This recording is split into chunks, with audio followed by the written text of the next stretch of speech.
आगको आसुछि आलोकर पर्व दीपावली। समय बदलिबा सांगकु चिकमिक आलुओरे दीपावली मनाउछंती लोके। हेले आज भी दीपावली रे माटी दीपर बेस चाहिदा रहिछि। आगको दीपावली आसुथिबारु एबे चल चंचल नवरंगपुर जिला डाबोगा अंचलर कुंभार परिवार तियारी चलिछि भଳି कि भଳି माटी दीप। दीप तियारी रे व्यस्त कारीगर निज पारंपरिक बेउसाको बंचै गढ़ी चलिछंती सुंदर सुंदर माटी दीप।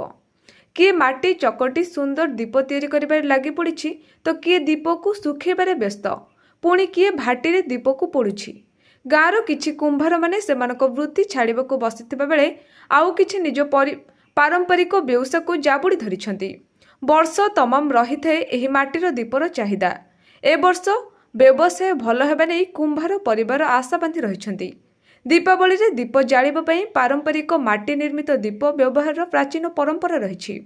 पूर्वर केवल कुंभार संप्रदायर व्यक्तिविशेषों द्वारा प्रस्तुत होउथिबा माटी दीप ही बहु मात्रा रे दीपावली रे व्यवहार होउथिबा बेले वर्तमान बाजार को आसीछि एकाधिक विकल्प। माटी दीपर स्थान नेलेनी फेन्सी और इलेक्ट्रिक दीप। फल कुंभार मानक प्रस्तुति माटी दीपर चाहिदा धीरे धीरे ह्रास पाउछि। नवरंगपुर मिहिर शंकर पात्रंक रिपोर्ट प्राग खबर।